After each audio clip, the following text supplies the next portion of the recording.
Pegando gancho nos acontecimentos geopolíticos dessa semana, eu resolvi iniciar o vídeo sobre as fronteiras da China e começaremos falando da fronteira com as Filipinas. Então, a primeira localização dela aqui no globo, né? No globo terrestre. Então, a gente vai ter aqui no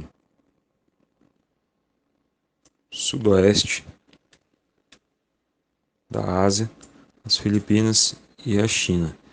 E aqui vocês já podem ver que a fronteira delas é 100% marítima, né?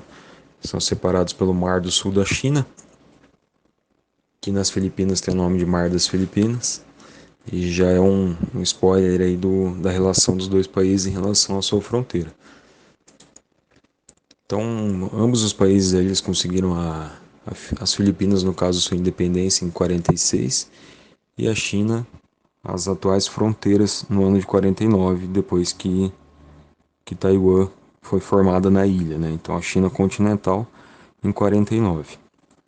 E em relação aos direitos do mar, as fronteiras e os territórios, eles são balizados pela reunião da UNCLOS, Convenção das Nações Unidas sobre o Direito do Mar, de 1982, onde se estabeleceriam 13 milhas de território propriamente dito e 200 milhas de zona exclusiva econômica.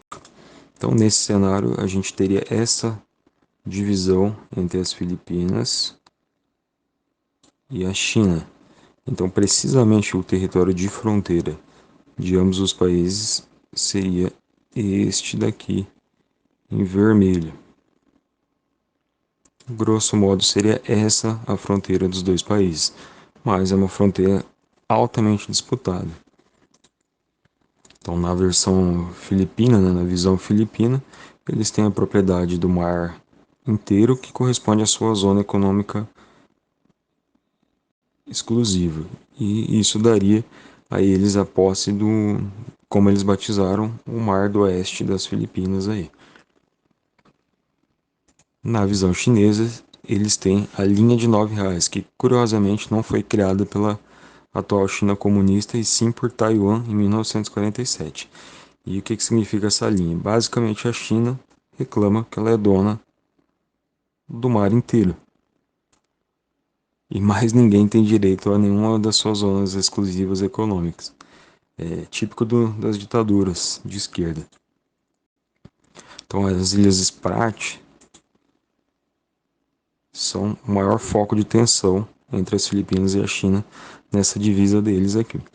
Aqui embaixo, esse é o navio Serra Madre, que foi um navio norte-americano cedido às Filipinas, e ele está atracado de propósito nas Ilhas Spratly, e ele funciona como base militar das Filipinas.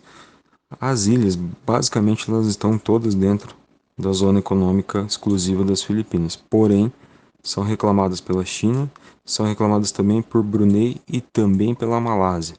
Então, são ilhas bastante controversas, e dentre essas ilhas, a China, como a gente vê aqui em cima, a China constrói várias ilhas artificiais sobre os atóis. Sobre esses atóis, recifes e corais, a China construiu várias ilhas. Assim, ela estenderia o seu território, né, pensando em aumentar a sua zona exclusiva econômica. E qual que é a importância econômica disso? Por que eles batalham por essa fronteira? A pesca absurda, então toneladas e mais toneladas de peixe, e o petróleo recentemente descoberto também no Mar do Sul da China. Então toda essa questão em 2016 foi julgada pelo Tribunal de Haia e favorecida as Filipinas. Então que o Tribunal de Haia decidiu que as fronteiras da zona econômica exclusiva devem ser respeitadas. A China ignorou prontamente.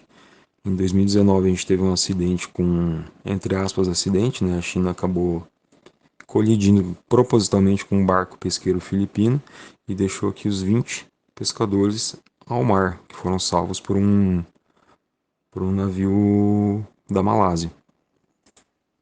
E de 2021 a 2024, o que inclusive motivou eu fazer esse pequeno vídeo, são os ataques dos navios da China aqui inspirados no Pokémon Blastoise, ataques com jatos de água contra navios filipinos que tentam levar suprimentos para suas bases nas Ilhas Spratly.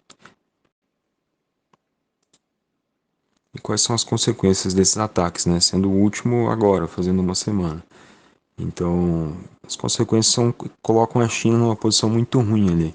Uma posição que ela está cercada por inimigos no Mar do Sul da China e já despertou aqui um exercício militar conjunto de Estados Unidos, Austrália, Filipinas e Japão. Então, como que isso o que isso causa para a China ali no Mar do Sul da China? Ela acaba estando cercada realmente de inimigos, né? A gente tem o Japão, historicamente rival da China, alinhado com os Estados Unidos. A gente tem a Coreia do Sul, também alinhado com os Estados Unidos e com o Japão. A própria as Filipinas. O Vietnã, um inimigo histórico aí no século passado, né? Tendo acidentes até nesse século atual entre os barcos das duas nações. E Taiwan. Então a China ela está cercada, né?